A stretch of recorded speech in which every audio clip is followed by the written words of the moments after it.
So when the iPad mini was presented at the September Apple event, it 100% stole the show. I completely forgot about the iPhone 13 and all I could think was, I must have that little iPad.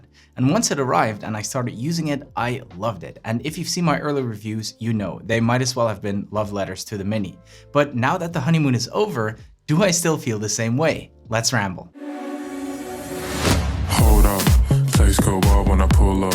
They all on me like it wants them. Hey, what's up guys? It's great to see you all again. And if you're new here, I'm Patrick and this is where I ramble about tech and other stuff. So it's been a little bit over a month now and I've been using the iPad mini every single day. I've used it more than my M1 iPad Pro and maybe even more than my iPhone 13 Pro. And spoiler alert, I still love it very, very much. There are things I've come to appreciate even more than I already did, but using it every day, there are also a few things that could definitely be improved for a future generation. So let's start with some of the shortcomings of this tiny tablet and then move on to why I think it still rocks. So one of the most obvious shortcomings is that it doesn't have smart connectors. So you couldn't attach a magic keyboard to it, even if Apple decided to make one of that size. But I don't like typing on anything other than a full-size keyboard.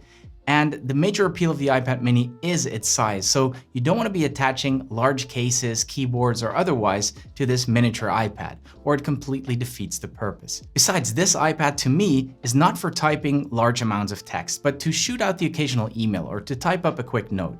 I found that the virtual keyboard works really, really well, especially in conjunction with the smart folio cover, electric orange of course, because it puts it at a very comfortable angle. Speaking of the smart folio cover, I really love it. It's super simple and super slim, so when I do put this cover on the iPad, it still retains that small form factor. Plus, the electric orange is boss, especially combined with this awesome skin by dbrand. Now, putting a skin on my iPad mini was a must for me, precisely because I will use it without a case most of the time. And as much as I like holding it naked, I don't want to get the backside all scratched up. So a skin is a really good solution for that. I'm really digging this yellow one. I have the exact same one on my iPad Pro. And since I do get a lot of questions about it from you guys in the comments, it is the carbon fiber skin from dbrand and the color is bulletproof banana. No, I'm not kidding. That's actually what it's called. Now, before you go tweet about this name, please consider your words carefully. I don't know who they put in charge of dbrand's Twitter account, but they are clearly working through some childhood issues. That is one mean Twitter account. And I secretly love it. Another minor grievance I have is the position of the volume rockers. Now, I know that they're probably in the best possible position because we had to make room for that Apple Pencil, which coincidentally is one of the major pluses for me on this iPad mini. It's just not an ideal position. Especially since I hold it in landscape orientation a lot, it makes sense to me to have it pencil side up, but when I have that smart folio attached, that's where the flap goes, and for some weird reason, my OCD brain tells me that that's the right way up. But it does mean that the volume buttons are all the way in the bottom left corner, which is the most awkward position possible. Do I have a better idea for the volume buttons? I do not. I was watching a video by Gary from The Everyday Dad where he voiced a similar complaint, but he didn't have a solution, and I was like, yes, samesies. I have no idea how Apple could have done it better. I just don't like it. Probably the last real grievance I have with this iPad is the peak brightness. At only 500 nits, it's not very bright. It's more than enough when you're using it at home, on the couch, in bed, or pretty much anywhere indoors is fine. But as soon as you get outside, especially on a bright day, you immediately start wishing for more nits. And that's kind of an issue because you may recall that the iPad mini was presented as kind of a specialist device, you know, an iPad people buy for very specific use cases. We've seen it strapped to the leg of a helicopter pilot, inside of a doctor's coat pocket. But one of the more common use cases for us tech heads would probably be to use it to fly your drone. I've had a lot of people in the comments tell me that they're gonna get this mini mainly to use it as a display for their drone remote. And while that's an amazing idea and it would give you a relatively massive screen for the purpose, I wonder if that is actually gonna work on a sunny day. You're gonna have to get a sun hood or something, or there will be times you will just not be able to see the image on the screen very well. Another minor issue for me is the fact that the iPadOS 15 UI clearly hasn't been optimized for the iPad mini yet. It's especially noticeable when you turn it in portrait mode. The icons on the dock become way too small, they're barely legible. The scaling just looks off. I'm not too fussed about that. The iPad mini turned out to be very popular, so my guess is that Apple is working hard to optimize things for the iPad mini as well. Now the huge, fat, fluorescent pink elephant in the room, Jellygate. Patrick, shouldn't the jelly scroll issue be on your list of grievances? No, it just isn't. It's there, it's noticeable, I just don't care. It genuinely doesn't bother me, so it's a non-issue for me.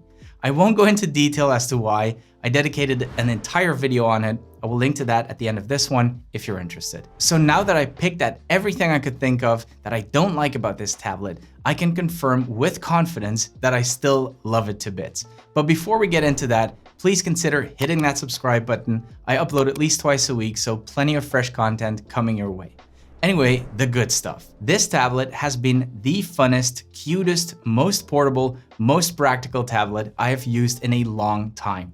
It gives me that same feeling I had last year when I traded my iPhone 12 Pro Max for the 12 mini, and I couldn't put it away because it felt so new and so fun. I was absolutely in love with the way it fit into literally every pocket. It was so inconspicuous and low profile, and I still have a soft spot for the mini. The only reason why I landed on the 13 Pro this year is the camera. Anyway, this is not an iPhone video, but I do think that analogy perfectly describes why I like the iPad mini so much. It's the low profile and the novelty factor that makes this my current favorite device. The device I pick up most times a day. Probably even more than my iPhone. And ultimately, that is what it's all about, because what good is a device if you're not going to use it? So what are the advantages of this thing for me?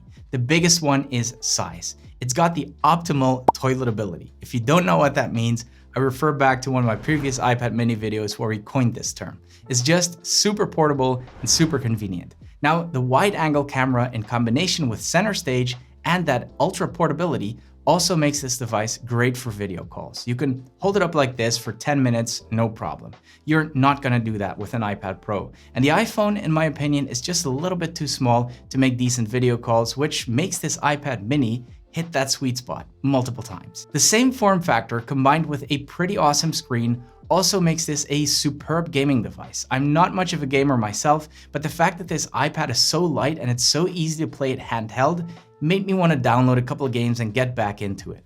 I personally like the type of game that you can quickly play a bit of when you find a free moment, like my favorite Grindstone, but this little tablet can even handle big games like Genshin Impact without any issues. That's pretty impressive. It's obviously great for reading. I think a lot of people will look at this tablet as a kind of a Kindle on steroids. And I totally understand that. It's fun to read on this thing. It made me dust off the old Kindle app, and I even read some magazines on it to relax. Both the tablet and the apps let you play with the tone and the brightness of the screen so you don't have to strain your eyes.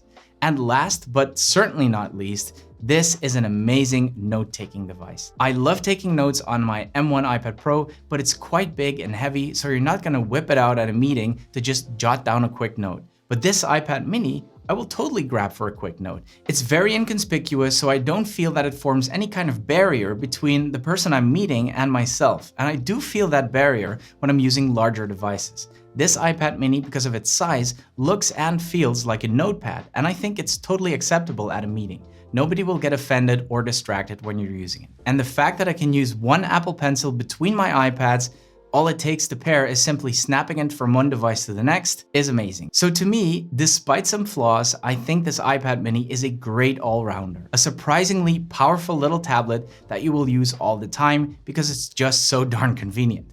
Guys, if you enjoyed the video, please give it one of these. It really does help the channel. Subscribe for more content. Thank you so much for watching, and see you in the next one.